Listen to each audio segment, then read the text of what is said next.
ஒட்டுமொத்தமாக காங்கிரசினுடைய தலைமையை மதிக்காமல் திரு மாணிக் தாக்கூர் எம்பி அவர்கள் நடைபெற்றுக் கொண்டிருக்கிறாரா?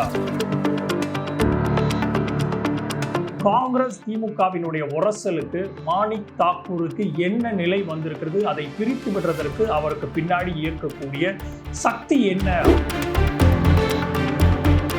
யாருக்காக திரு மாணிக் தாக்கூர் போன்றவர்கள் வேலை செய்கிறார்கள்? கார்கே அவர்களும் எதிர்கட்சி தலைவர் ராகுல் காந்தி அவர்களும் இன்னும் தனித்தனியாக பேசினாங்க.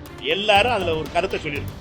அந்த கருத்து என்ன என்பதை இப்பொழுது எங்களுடைய பொறுப்பாளர் நெகோசியேஷன் பேசும்போது பேசுறாங்க. நான் என்ன வேணாலும் கருத்து சொல்லுவேன், அப்ப நீ என்னை நீக்குன்னா நீக்கிக்கோ, ஆனா நான் தான் அடுத்த வாட்டி தான் தேர்தலில் போட்டியிட போறது இல்லையே.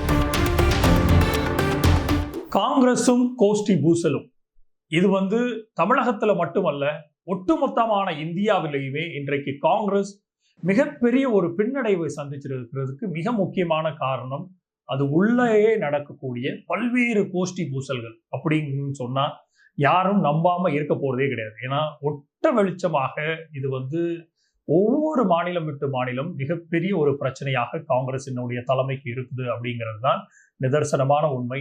இதை பத்தின ஒரு தெளிவான காணொளி தமிழகத்தினுடைய காங்கிரசினுடைய நிலைமையை பத்தி 2026 தேர்தலை முன்னிட்டு நடக்கக்கூடிய இந்த கலைபரங்களை பத்தின ஒரு தெளிவான காணொளியாக இந்த காணொளி இருக்கும். தொடர்ந்து இணைந்திருங்கள். Powering enterprise networks and data centers. Design, deploy, secure, manage. Cavio, your infrastructure partner. Visit our website. Contact Cavio today.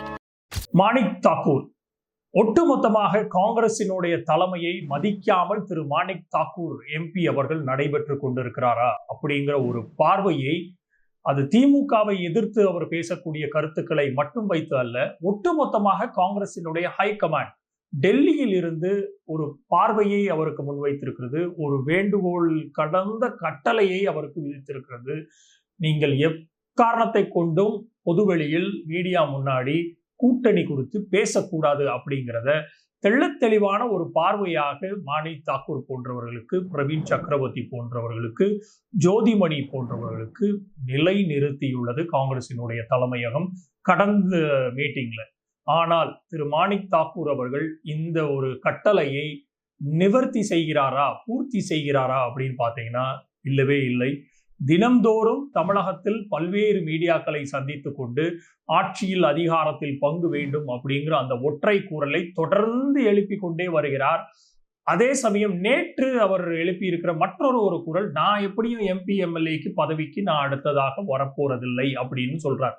அப்போ இதே திராவிட முன்னேற்ற கழகத்தினுடைய கூட்டணி இன்றைய காலகட்டத்தில் காங்கிரசினோட வலிமையாக இருக்குங்கிற அந்த ஒரு போர்வையில 2026 தேர்தலை முன்னிட்டு காங்கிரசினுடைய தலைவர் திரு ராகுல் காந்தி அவர்களுக்கும் இந்த திமுகவினுடைய தலைவர் திரு ஸ்டாலின் அவர்களுக்கும் உள்ள அந்த உறவை ஒட்டுமொத்தமாக புறந்தள்ளுறதுக்கு ஏதோ ஒரு விதமான எக்ஸ்டர்னல் போர்ஸாக திரு மாணிக் தாக்கூர் செயல்படுகிறாரா அப்படிங்கிற ஒரு சந்தேகம் பொதுமக்களுக்கு மட்டுமல்ல, ஈவன் காங்கிரசினுடைய தலைவர் திரு செல்வ பெருந்தகைக்கு ஏற்பட்டிருக்கிறது. அப்படிங்கிறது இன்றைக்கு திரு செல்வ பெருந்தகை கொடுத்திருக்கிற ஒரு பேட்டியில தெளிவாக சொல்கிறார். நாங்க எப்படி டெல்லியினுடைய தலைமையை மதிக்கிறோமோ அதே மாதிரி எல்லாரும் மதிக்கணும் அப்படிங்கிறத சொல்றார்.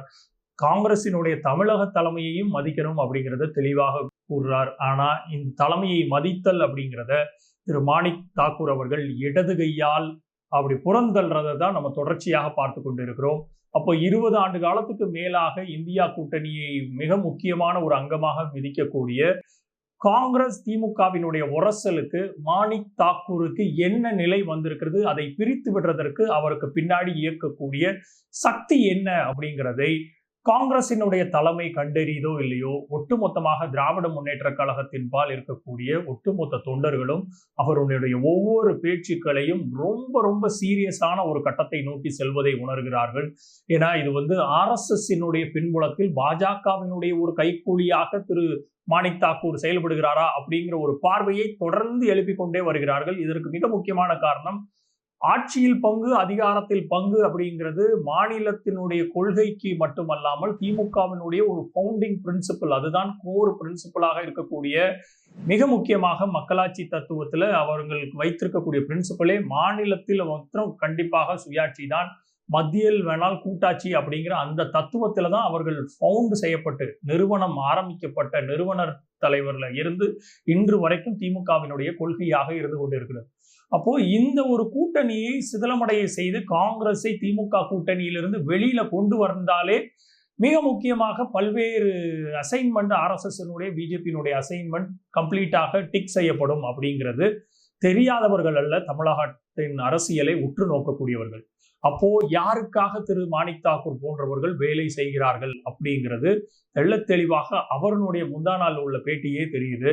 முந்தின நாள் அவர் தெளிவாக கூறுகிறார், நான் என்ன வேணாலும் கருத்து சொல்லுவேன், அப்ப நீ என்னை நீக்கன்னா நீக்கிக்கோ, ஆனா நான் தான் அடுத்த வாட்டி தான் தேர்தலில் போட்டியிட போறது இல்லையே அப்படிங்கிற அந்த ஒரு மமதை கலந்த ஒரு செறிவுல அவர் சொல்றதாக இணையத்தில் இருக்கக்கூடிய அன்பு உடன்பிறப்புகள் மிக முக்கியமாக பல குற்றச்சாட்டுகளை இணையம் ஃபுல்லா பரவி கொண்டிருக்கிறார்கள்.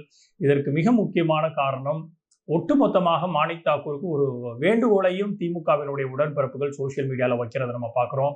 அப்படி நீங்க அவ்வளவு பெரிய ரோஷக்காரராக இருந்தா உடனடியாக இன்றைக்கு திமுகவினுடைய தயவினால் பெற்றிருக்கக்கூடிய விருதுநகரில் சொற்ப வாக்குகளில் உங்களது வெற்றி வாய்ப்பை விஜயகாந்தினுடைய பையன்கிட்ட இருந்து வாங்குறதுக்கு திமுகவினுடைய வாக்கு வங்கிகள் மிக முக்கியமாக பயனளிச்சது. அப்போ உடனடியாக அதனுடைய ராஜினாமா செய்துவிட்டு நேரடியாக தேர்தலில் சந்திக்க போறது இல்லைன்னா இப்ப இருந்தே நீங்க வீட்டுல ரெஸ்ட் எடுங்க அப்படிங்கிறத தான் உடன்பிறப்புகள் இணையதளம் ஃபுல்லா பரப்பிக்கிட்டு இருக்கிறாங்க.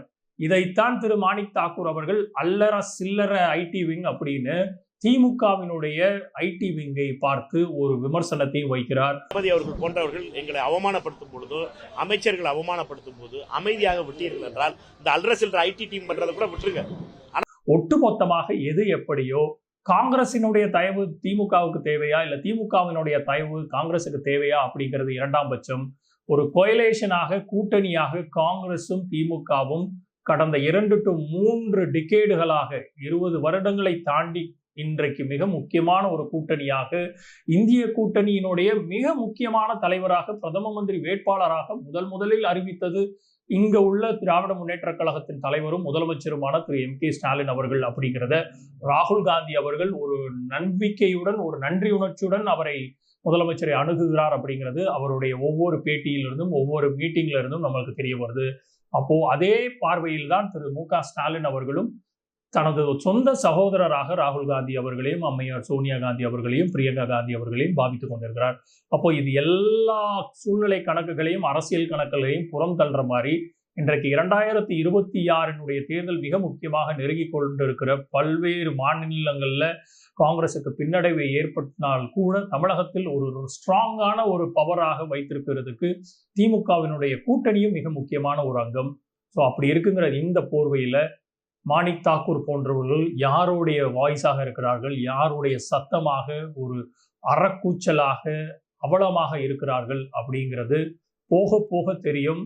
அந்த நாடகத்தில் கடைசி யுத்தம் வரைக்கும் இதை கொண்டு போய் நிறுத்தப் போகிறாரா இல்லைனா அவரை இந்த கட்சியிலிருந்து ஒதுங்கி கொள்ளும்படி காங்கிரசினுடைய தலைமை மிக முக்கியமாக அறிவுறுத்த போகிறதா அப்படிங்கிறதை பொறுத்திருந்து தான் பார்க்க வேண்டும். தொடர்ந்து இணைந்திருங்கள். டெய்லி உங்களுடைய லீடர்ஸ்ல வரக்கூடிய இந்த டெய்லி கரண்ட் அஃபேர்ஸை தெரிந்து கொள்ள லீடர்ஸ் சேனலை தொடர்ந்து சப்ஸ்கிரைப் செய்து இணைந்திருங்கள். நன்றி, வணக்கம்.